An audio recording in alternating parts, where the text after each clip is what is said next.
This is OneWrestling.com, 24/7 wrestling news.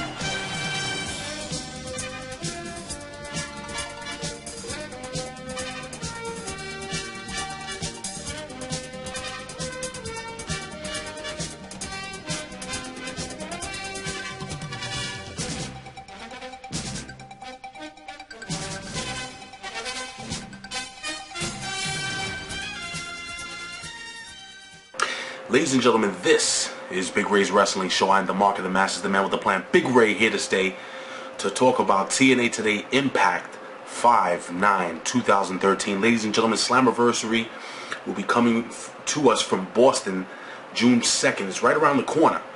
And I'm really digging the fact that, again, TNA is not doing pay-per-view after pay-per-view after pay-per-view. It makes every single pay-per-view extremely, extremely important. And this one is going to be very, very important for the future of TNA and the future of the Aces and Eights and the future of the X Division. Again, that's my opinion. Ladies and gentlemen, you can follow us here every week at OneWrestling.com or YouTube/OneWrestlingVideo.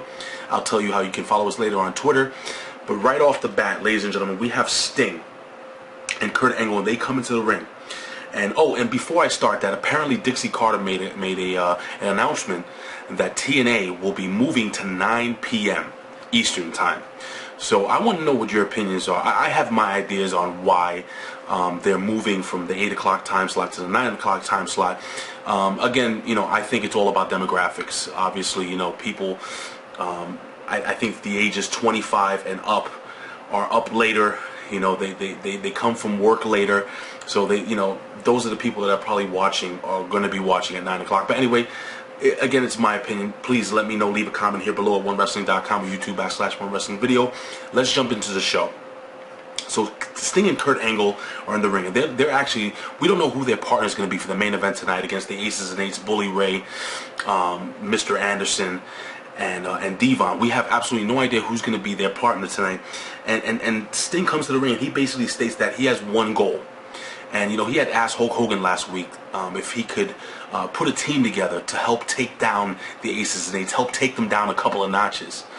Well, the fact of the matter is that Sting says he has one goal, and that goal is to take the World Heavyweight Championship from Bully Ray, giving TNA a swing in power.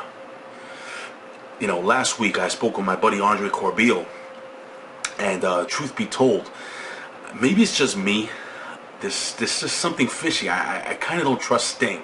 I mean, should I trust Sting? I want to know what you guys think. Anyway, let's move on. So Kurt Angle actually also gets into the ring, and he actually says that, he puts over the fact that he made D'Lo Brown quit. And we're going to get into that later on. D'Lo Brown did quit last week.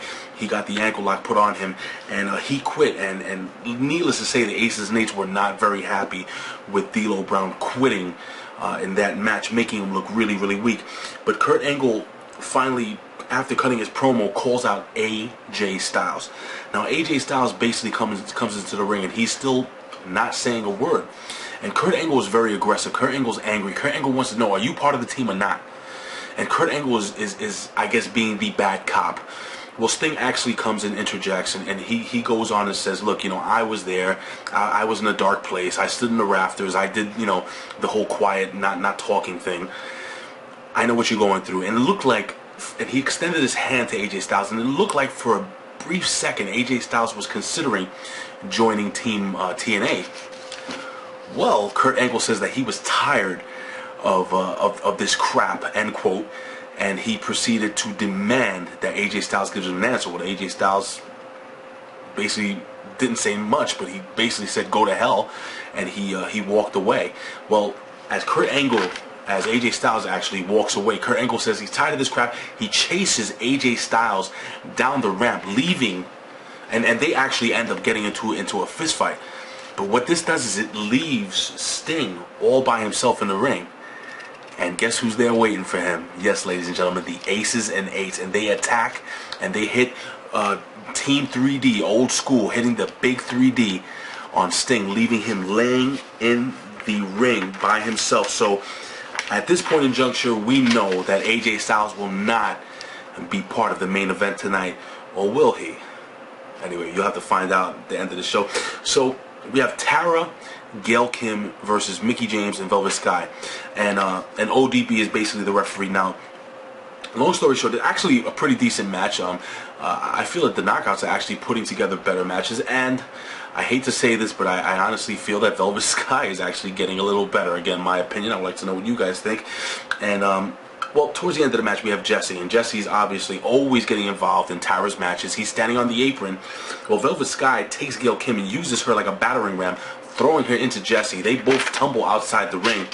Velvet Sky is able to then put Tara into the butterfly wings, taking her out 1, 2, 3. She gets the pin. Now, at the end of the match, something really interesting happened.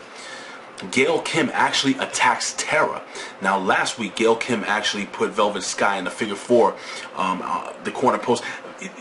I forgot. Oh, Bret Hitman Hart did it back in the day, and it was. You know, you can really hurt somebody. I mean, people say what they want to say about professional wrestling. That move, you can actually really tear someone's knee up. And truth be told, Gail Kim actually does a great job at being a heel, and I think she did a great job at being the ultra heel, being the top female heel in the company. She actually turns against her own partner Tara, which is really old school if you look at it, and she actually puts her in the figure 4 in the corner post. So we're gonna see where this goes. Maybe perhaps a Tara face turn. I really don't want to see that. I really enjoy Tara as a heel. I think she's much better. But I do see Jesse breaking away from Tara eventually. I see Jesse eventually going to maybe to team up with Robbie E. Down the line, and I see that as a tag team. So I can see this as a way, if they're going to turn Tara face, I can see this as a way of Jesse breaking away from her. So really interesting. But we move on. We have Aces and Eights in there backstage, and to make a long story short, they talk about, well, Bully Ray basically talks about how there's business to attend regarding D'Lo Brown, and D'Lo Brown is standing back there as if he just pooped his pants. He didn't look very happy. He knew something was up. But we move on, and we have Bad Influence, actually. Before we go into the ring with the Aces and Eights, Bad Influence, my favorite tag team professional wrestling. They're in the backstage, and they bring a six-pack over, excuse me, to Cowboy James Storm. And they just remind him how Cowboy James Storm basically lost his World Heavyweight title to Bobby Roode. Obviously, Bobby Roode hitting Cowboy James Storm with the beer bottle over his head. But really cool. We have Bad Influence trying to get into Cowboy James Storm's head. Aces and Eights finally get into the ring, and Bully Ray basically puts over the main event, and he goes and he says that D'Lo Brown is a disgrace to the Aces and Eights, and he demands that D'Lo Brown turns in his vest, his colors, and D'Lo Brown says no. He actually doesn't do this, but he says no. He's not going to do it, and Bully Ray really gets on his case. He calls him a bitch. He calls him out basically, and he says, "What are you gonna do? What are you gonna do to get these colors back? What are you gonna do to represent the Aces and Eights?"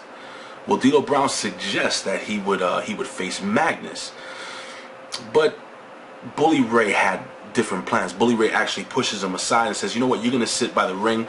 You're gonna sit by the timekeeper. You'll take some time while I have DOC take on Magnus." Now, during the match, D'Lo Brown. So basically, if DOC won this match, then D'Lo Brown would, I think, have a chance to get back into the Aces and Eights. That's kind of how it sounds to me. I would like to know what you guys think. But basically, during this match, and it was a pretty decent match. D'Lo Brown was stressed the hell out, and he really he was every 2 count he was really stressed out. He actually tries to get involved with Magnus outside the ring, but Magnus ends up throwing D'Lo Brown into the steps, and D'Lo Brown is totally out of it. Now in the ring you have DOC. He gets Irish whipped into the ropes. Now again, D'Lo Brown is totally out of it. He doesn't know who the hell's in the ring at the point. He grabs DOC's leg. I guess he thought it was Magnus's legs. DOC turns around like, "What the hell are you doing?" DOC, distracted, gets rolled up and pinned by Magnus. 1, 2, 3. Magnus going over DOC. Really interesting. Now, my question to you is, was D'Lo Brown knocked out, or was he just kind of pissed off? Maybe getting back at the Aces and Eights. anything is possible. We go backstage and we have Bobby Roode and we have Austin Aries, and they're also trying to kiss up to Cowboy James Storm, and apparently everybody's offering this guy alcohol. They go back, and and Bobby Roode actually, and again, it's subtle comedy, which I really enjoy. Subtle comedy, not over the top comedy. Like, again, I'm not trying to put down the WWE, but sometimes they go overboard with their comedy, and I kind of get sick of it. But I like the subtle comedy of Bobby Roode and Austin Aries, and Bobby Roode kind of comes over and he's like all embarrassed. And he's like, yeah, I was really jealous of you, and I hit you with a beer bottle. That's the only reason I was a world heavyweight champion. and Cowboy James Storm's looking at this guy like, are you freaking serious? But again, they're trying to kiss up. But we have a #1 contenders match, tag team contenders match, and it was actually a really good match. Now, Bad Influence versus Bobby Roode and Austin Aries. Towards the end of the match, we have Cowboy James Storm. Now, he's totally fed up with Austin Aries. He's totally fed up with Bob. He's totally fed up with the whole situation. And at this point in junction, we have Austin Aries getting in the face of Cowboy James Storm. Cowboy James Storm goes to hit the super kick on Austin Aries. Apparently misses, hits Daniels in the face, knocking him out. Austin Aries looks around and says, you know what? Your man's down. It's not my fault. He puts one foot on him and he goes like this, and he's like, count to 3. Cowboy James Storm counts 1, counts 2, no 3. Cowboy James Storm. Now Austin Aries is looking at him like, what the hell? He gets a face full of super kick. So now both guys are knocked out. Now, truth be told, not a big fan of how this match ended. Basically, Cowboy James Storm music hits and he walks out, so it was basically a no contest. And I can kind of see how, because they're gonna have to actually stretch this out maybe another week or two, so they couldn't be a definitive #1 contender right now. And my question to you guys is, does Cowboy James Storm get involved in the tag team division? Do you think maybe he has a tag team partner that eventually he will bring him into this mix, and I think would be really cool or interesting? Anyway, we move on, guys, but food for thought. Please leave a comment here at onewrestling.com or YouTube/OneWrestlingVideo, or hit me on Twitter at Big Ray Show. I would love to hear from you guys. So we move on, and backstage we have Sting, and we have Kurt Angle. Now they're talking with Hulk Hogan, and they basically, prior to this, actually, they basically picked Magnus, excuse me, to be on their team. Well, Magnus is walking backstage, and guess what, my friends?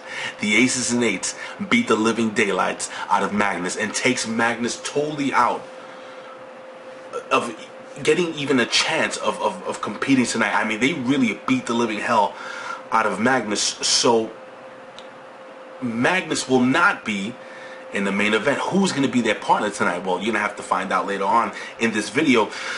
Excuse me. Now, we get a quick little X Division thing.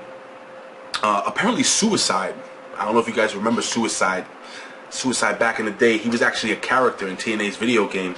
I played it. It was a horrible video game. I hope one day TNA makes another video game, but I did a video game review for WWE 13. Hopefully TNA comes out, and I hope it's a lot better. But horrible video game. But anyway, Suicide apparently is coming back to the X Division now. Really quickly, I'm making a quick point about this.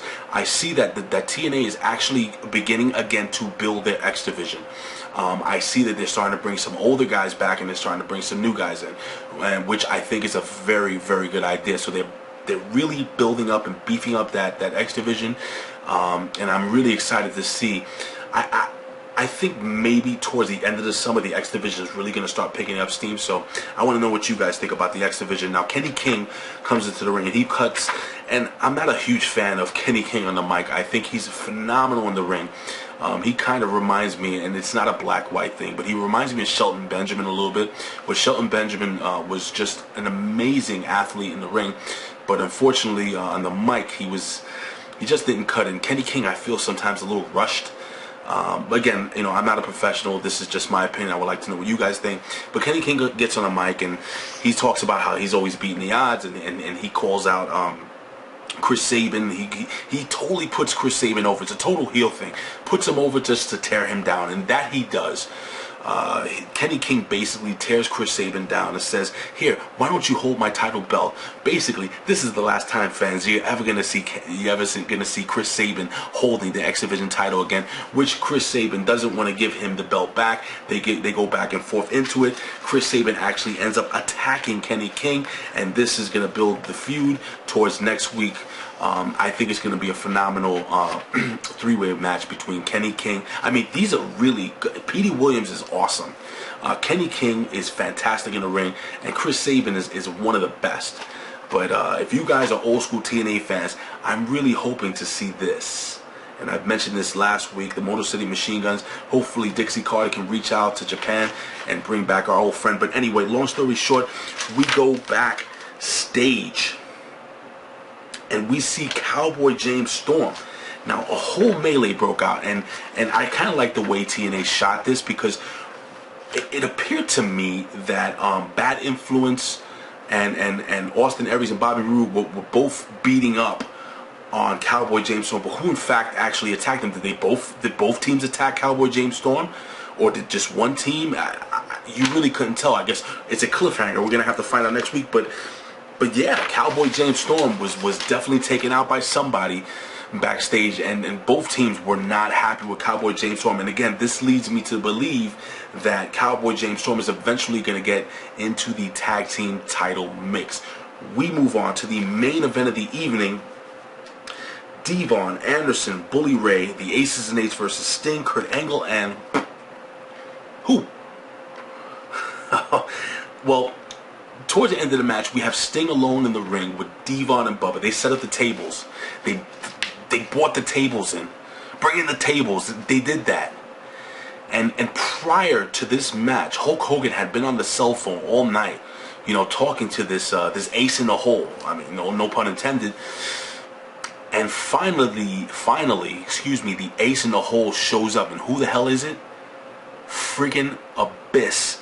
Abyss shows up, cleans house. He's one of TNA's originals. He is the original TNA monster.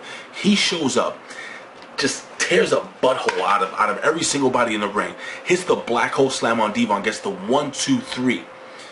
Abyss is a huge momentum swinger, let's just say, for TNA. But my question to you guys is, where's Joseph Park?